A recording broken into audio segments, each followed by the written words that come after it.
Selamat siang Tribuners, jumpa lagi bersama dengan saya Mutiara dalam tayangan berita selebritis Tribun Lampung. Kami akan menyajikan informasi terupdate dan menarik seputar selebritis tanah air untuk Anda. Dan inilah berita selebritis selengkapnya.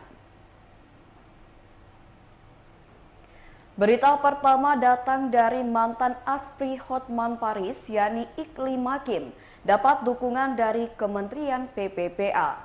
Kasus yang menimpa mantan asisten pribadi atau Aspri Hotman Paris, yakni Iklim Hakim, ternyata mengundang perhatian dari Menteri Pemberdayaan Perempuan dan Perlindungan Anak, Igusti Ayu Bintang Darmawati. Sebelumnya Iklim Hakim memang membuat geger karena mengaku menjadi korban tindak asusila yang diduga dilakukan Hotman Paris. Walau Hotman Paris menepis tuduhan ini, Iklim Hakim pun bersikeras untuk membawa kasus ini ke meja hijau.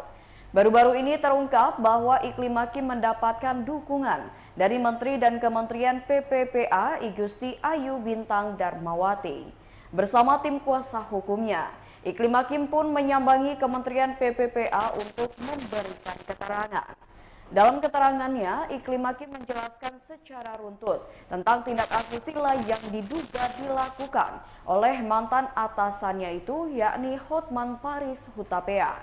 Sementara itu, menurut IC Margaret Robin, selaku Asisten Deputi Pelayanan Perempuan Korban Kekerasan pada Deputi Bidang Perlindungan Hak Perempuan Kementerian PPPA, hanya ingin mencari kebenaran objektif dari kasus yang dialami Iklim Hakim. Kementerian PPPA juga ingin memastikan bahwa Iklim Hakim sebagai korban tindak asusila mendapatkan perlindungan. Hal ini dilakukan guna menjaga kondisi psikis Iklim Hakim yang merupakan ibu dari satu anak. Berikut keterangan dari pihak Iklim Hakim. Hasil dari sebuah komunikasi via WhatsApp antara Kementerian PPA dengan saya sebagai kuasa hukum. Maka disepakati saya yang minta untuk bertemu langsung dengan pihak Kementerian PPA. Karena kalau bicara melalui telepon, rasanya kurang konkret dan kami tidak menyampaikan by data. Sehingga hal tersebut kami sambut baik dan kami yang datang untuk bertemu ke sini. Jadi bukan kami yang diundang. Jadi kalau yang diundang sepertinya PPA kurang kerjaan. Tapi mereka sudah tahu bahwa ada berita yang viral. Dan sesungguhnya pihak Kemen PPA sudah men-DM saudari Iklim Hakim. Tapi karena dia memprivate room dan banyak tekanan sehingga dia tidak buka. Karena itu seluruhnya jika ada instansi terkait yang ingin peduli dengan kasus ini, silakan komunikasi dengan saya. Karena Iklim Hakim memang sedang dalam keadaan tertekan. Kemudian dalam hal untuk menguji visum atau tidak. Ini visum ada dua, bukan visum biasa. Bukan visum repertum, bukan. Ini visum psikologis, ya, untuk menguji situasi kejiwaan dari saudara Iklim Hakim. Ini akan ada nanti komunikasi dari pihak kementerian yang akan mencoba menguji dan memberi healing kepada seorang Iklim Hakim sehingga nanti bisa sehat dan kuat menghadapi masalah itu. Begitu dia kuat. Berita selanjutnya datang dari Dodi Sudrajat layangkan somasi ke Haji Faisal terkait uang asuransi. Dodi Sudrajat akan melayangkan somasi kepada keluarga ayah Bibi Andriansyah, yakni Haji Faisal. Diketahui somasi tersebut dilayangkan usai Haji Faisal mempertanyakan soal uang dari asuransi mendiang Vanessa Angel sebesar 530 juta rupiah yang telah diterima Dodi Sudrajat. Oleh karena itu, pihak Dodi merasa nama baiknya tercemar terkait persoalan asuransi Vanessa Angel. Dodi pun kembali menjelaskan bahwa uang asuransi tersebut telah dikembalikan kepada Profesor Bambang Saputra. Mantan suami Puput ini juga mengaku tak menggunakan sepesen pun uang asuransi anaknya. Kendati demikian, Dodi berharap bisa meluruskannya kabar tudingan tersebut. Kemudian menurut kuasa hukum Dodi Sudrajat, yakni Farhad Abbas, rencananya somasi itu akan dilayangkan 3 kali 24 jam terhitung sejak Senin pekan depan. Sebelumnya beredar kabar bahwa Dodi Sudrajat sudah menerima uang asuransi kematian Vanessa Angel sejak Februari 2022 lalu. Ia saat itu berjanji akan menyerahkan setengah dari nominal uang tersebut untuk Galaskai Andriansyah. Berikut wawancara dengan pihak Dodi Sudrajat dan Profesor Bambang, karena saya melihat ini adalah yang berhak memegang uang asuransi adalah Prof Bambang, ya. Jadi tidak ada kepentingannya untuk Pak Faisal menanyakan asuransi, karena tidak ada sedikit pun Pak Faisal ada berkepentingan dengan asuransi ini. Tidak pernah membayar polisnya, ya, tidak pernah mengetahui, dan Vanessa memiliki asuransi itu jauh sebelum Vanessa menikah. Jadi harta ini di luar di luar pernikahan ya Bang ya. Jadi jauh sebelum Vanessa menikah dengan Bibi, dan pada saat Vanessa memiliki asuransi itu dan Vanessa tidak kenal dengan Pak Faisal. Ya. Jadi seperti itu. Ya. Jadi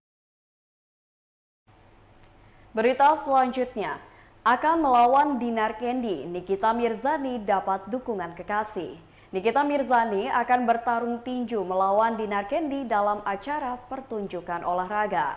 Bakal melawan Dinar Kendi, Nikita Mirzani mendapat dukungan dari sang kekasih John Hopkins.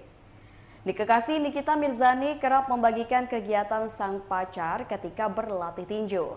Meskipun demikian, awalnya John Hopkins sempat khawatir Nikita Mirzani yang bakal bertanding tinju. Mantan pembalap MotoGP itu pun sebenarnya berkeinginan untuk menonton aksi Nikita Mirzani di atas ring. Sayangnya, lantaran kesibukan, John Hopkins tak bisa menyaksikan kebolehan sang kekasih. Seperti diketahui, Nikita Mirzani dan Dinar Kendi akan beradu di atas ring tinju dalam acara Holy Wings Sports Show. Selain pertarungan antara Nikita Mirzani dan Dinar Kendi, ada pula pertandingan selebritis lainnya seperti Irma Damawangsa melawan Barbie Kumalasari dan Sabian Tama melawan Nicola Sean serta El Rumi dan Winston Reynaldi. Berikut wawancara dengan Nikita Mirzani. Ngomong nggak sih ke Loli Nyai kalau mau tinju, yakin Loli gimana dia? Dia tahu miminya kuat. Orang lawan organisasi aja gue sendirian, melawan Dinar sepele. Sama pacar izin juga nggak? Nggak ada. Jadi kalau dibilang gede bacot kayaknya nggak juga sih. Sama pacar juga bilang nggak sih? Oh pacar tuh harusnya dia mau ikut ke Indonesia, mau lihat gitu. Tapi karena dia ada lomba MotoGP lagi di negara lain, jadi dia nggak bisa ikut. Nick juga kan hal-hal seperti ini akan rutin. Berita selanjutnya, 40 hari pasca kepergian ibunda, Kalinda Oktarani masih simpan barang peninggalannya. Kalinda Oktarani menyimpan barang peninggalan sang mama yakni Haji EN pasca ibundanya meninggal dunia. Salah satu benda peninggalan sang mama yang disimpan Kalinda Oktarani yaitu dompet. Dalam dompet peninggalan sang mama, Kalinda Oktarani menemukan beberapa benda yang tersimpan. Selain itu, Kalinda Oktarani juga menemukan sejumlah uang dalam dompet ibundanya. Kalinda Oktarani juga mengaku sempat menggunakan uang sang mama ketika membutuhkan sesuatu. Kalinda Oktarani mengatakan tak memiliki tempat khusus untuk menaruh barang peninggalan sang mama. Kalinda Oktarani juga memiliki rencana untuk membagikan baju-baju peninggalan sang ibunda. Seperti diketahui, 40 hari sudah Kalinda Oktarani menjalani hari tanpa sang mama. Ibunda Kalinda Oktarani meninggal dunia pada 28 Maret 2022 lalu setelah berjuang melawan sakit komplikasi. Berikut wawancara dengan Kalina. Ada ini nggak sih peninggalan dari mamah yang Kak Kalina simpen mungkin sampai sekarang yang masih sebagai pengingat dompet gitu? Dompet mama aku bawa, KTP mama, itu kayak tulisan mama. Tapi kalau misalkan bahkan ada uang sekian juta di dompet mama, waktu itu kan pernah kan aku lagi butuh untuk apa, kayak aku ambil sekian ratus ribu, mah ini ambil ya uang mama, tapi akhirnya balikin lagi kayak gitu. Udah tuh aku diemin aja di situ karena maksud aku udah biar ini punya mama, kayak apa, biar emang uang mama ada di situ. Akan dibuat tempat gitu juga nggak sih kayak?